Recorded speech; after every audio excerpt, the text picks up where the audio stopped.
നമസ്കാരം പ്രിയമുള്ളവരെ. കൃഷിയൊക്കെ ചെയ്യാറുള്ള കുറച്ചെങ്കിലും പേർക്ക് അറിയുന്ന ഒരു സാധനമാണ് എൻ്റെ കയ്യിലിരിക്കുന്നത് കേട്ടോ. ഇവൻ്റെ കയ്യിലിരിപ്പുകളെക്കുറിച്ചൊക്കെ നേരത്തെ അറിയാമെങ്കിലും ഇത്രയും വലിയൊരു സഹായം എനിക്ക് ചെയ്തു തന്നത് ഇപ്പോഴാണ് കേട്ടോ. പശുവൊക്കെ വളർത്തുന്നവർ ചാണകമൊക്കെ ഉണക്കാനായി ഒരിടത്ത് കൂട്ടിയിട്ട് നമ്മൾ വെക്കാറില്ലേ? അങ്ങനെ കൂട്ടിയിടുന്ന ചാണകം വെട്ടി ഇളക്കുമ്പോൾ ചാണകത്തിൻ്റെ ഇടയ്ക്ക് കാണുന്ന ചാണകപ്പുഴു അല്ലെങ്കിൽ കുണ്ടളപ്പുഴു എന്ന് പറയുന്ന സാധനമാണിത്. ചാണകത്തിലാണ് ഇവൻ്റെ വാസം. എൻ്റെ മുറ്റത്ത് നിന്ന ഒരു തെങ്ങാണിത്. 2 ആഴ്ച കൊണ്ട് ഇത് ഈ പരുവമാവുമെന്ന് ഞാൻ നേരത്തെ അറിഞ്ഞിരുന്നു എന്നുണ്ടെങ്കിൽ ഇതിൻ്റെ ഒരു ഫോട്ടോ എടുത്ത് വെച്ചേനെ കേട്ടോ.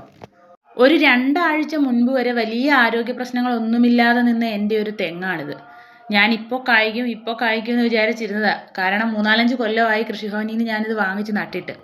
കൃഷിഭവനിൽ നിന്ന് എല്ലാ വർഷവും തെങ്ങിനിടാൻ വളമൊക്കെ കിട്ടാറുണ്ട്. അതൊക്കെ ഇട്ട് കൊടുക്കും.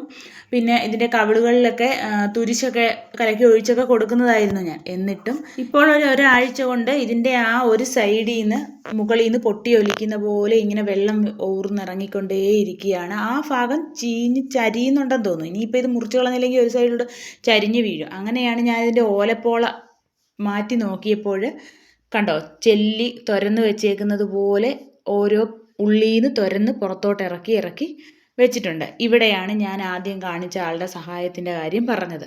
ആ കാണിച്ച ലാർവയാണ് നമ്മുടെ തെങ്ങിൻ്റെ മണ്ട തുരന്ന് തിന്നുന്ന കൊമ്പൻ ചെല്ലിയാവുന്ന ആ ചെല്ലിയുടെ ലാർവയാണ് ആ പുഴു. ആ കൊമ്പൻ ചെല്ലി മുട്ടയിടുന്നത് ഈ ചാണകത്തിലാണെന്ന്. അത് അവിടെ നിന്ന് ലാർവയായി കുറച്ച് നാൾ, എത്ര നാൾ അതിൻ്റെ പരിണാമം ഉണ്ടെന്ന് എനിക്കറിയത്തില്ല, വളർന്ന് വലുതായി ചെല്ലിയായി മാറിയാണ് നമ്മുടെ ഈ തെങ്ങിൻ്റെ മണ്ടകളും ഒക്കെ തിന്ന് നശിപ്പിക്കുന്നത്. ഇനി വേറെന്തെങ്കിലും രോഗം കൂടി തെങ്ങിനുണ്ടോ എന്ന് എനിക്ക് അറിയത്തില്ല കേട്ടോ. ഇതിനെക്കുറിച്ച് കൂടുതലായി എന്തെങ്കിലും അറിയാവുന്നവരുണ്ടെങ്കിൽ ഒന്ന് പറഞ്ഞു തരിക.